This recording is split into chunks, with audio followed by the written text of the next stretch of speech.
Um grupo ligado ao Partido Trabalhista Britânico organizou na última quarta-feira o evento Brasil, Bolsonaro e a Catástrofe do Coronavírus.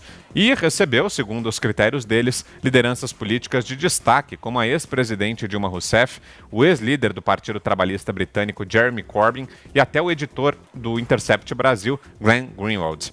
Dilma, como não poderia deixar de ser, fez questão de confundir a audiência. Temos um trecho aqui.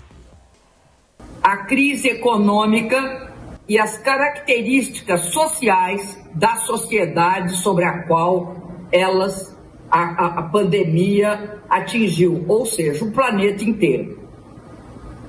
Qual é o efeito dela? Tem um efeito econômico, que é, ao você ter o isolamento social, você paralisa a economia.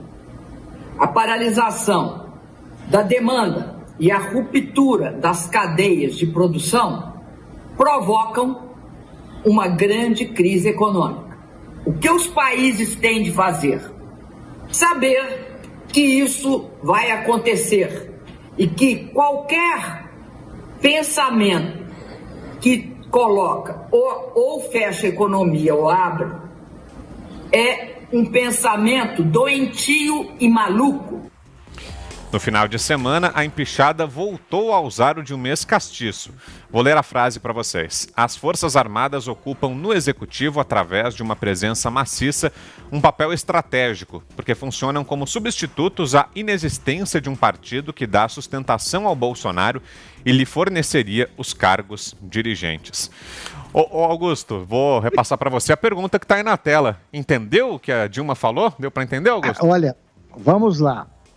Eu estou acompanhando com muito entusiasmo esse embate entre o neurônio solitário da Dilma e o vírus chinês. Então aqui ela está dizendo o seguinte, vamos tentar decifrar algumas coisas, né?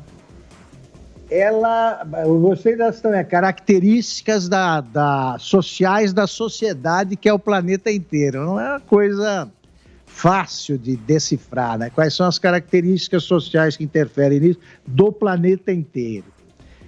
Resumo da obra, ela diz que quem fecha é doentio, quem abre é maluco, ou o contrário. Quem fecha é maluco, quem abre é doentio.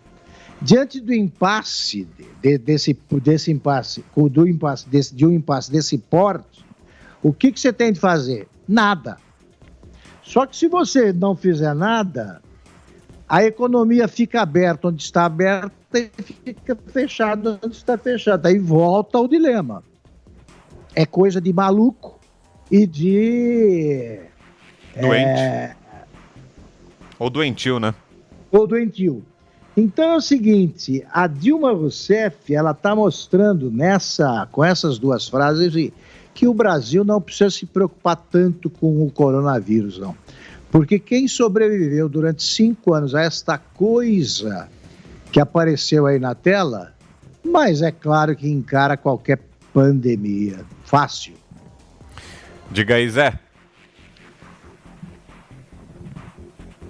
Eu entendi que ela apoia de uma forma muito firme o presidente Jair Bolsonaro, quando ela diz que se fechar, acabar atrapalhando a economia e provocando desgaste. Mas ela diz que o presidente está com fama de louco e ela diz, olha, eu entendo disso aí, desse ramo aí, e estou com ele.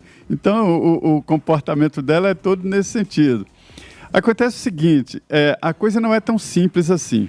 Quando o presidente Jair Bolsonaro fala em evitar o fechamento total, não é soltar todo mundo na rua, né? E tentam carimbar isso. Mas, na verdade, ele diz o seguinte, que é preciso ter cuidado, o vírus é perigoso, mas que não dá para fazer como fizeram esse grande teste, o primeiro teste na história da humanidade de fechar tudo, né? E a Dilma não está entendendo absolutamente nada do que aconteceu e do que vai acontecer. Foi chamada para esta... Não era, evidentemente, este o foco do debate, e ela foi chamada e tenta mostrar que o presidente Jair Bolsonaro, na verdade, está empenhado em abrir o comércio, né, e sem discutir os outros debates que estavam ocorrendo ali. Por outro lado, é importante dizer que as pessoas são muito presas a cargos. Aqui em Brasília, eu costumo dizer que alguns cargos são menores do que os ocupantes.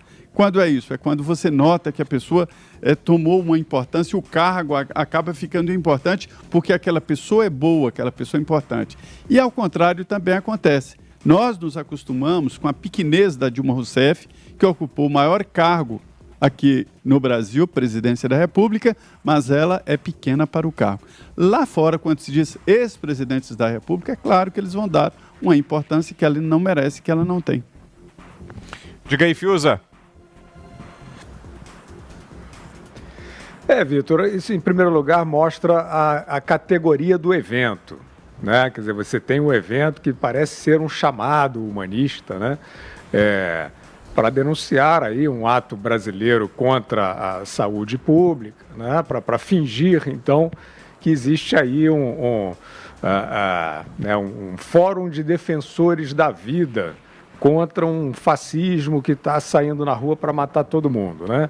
Então, está demonstrada a categoria do evento, não só com a presença de Dilma Rousseff, como com essa belíssima intervenção que nós tivemos aí o privilégio de assistir agora.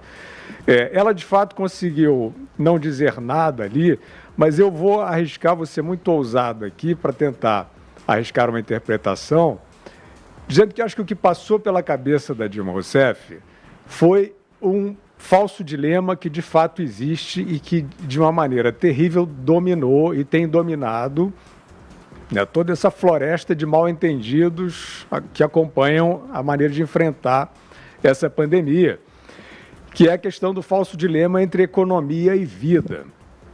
A gente já sabe e já existem projeções, inclusive, não fantasiosas como aquelas do Imperial College, né, terroristas sobre milhões e milhões de mortos, em cada lugar, mas temos previsões já, projeções claras. A FAO já tinha feito esse tipo de projeção e agora várias entidades acadêmicas estão montando a partir da paralisação atroz, como disse o Zé, sem precedentes, da perda em vidas, né? Então não temos um dilema entre economia e vida, é vida e vida, para qualquer lado que você olhe.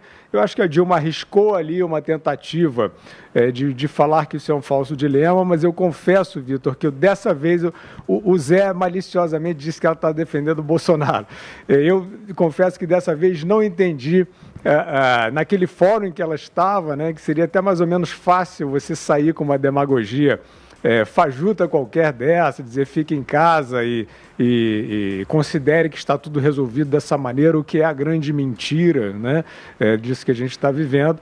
Mas, bom, vou aqui ser positivo e dizer que eu acho que ela contribuiu, né, dentro dessa interpretação, lembrando que não se trata de um dilema, mais do que nunca sabemos agora, entre economia e vida. Tudo é vida.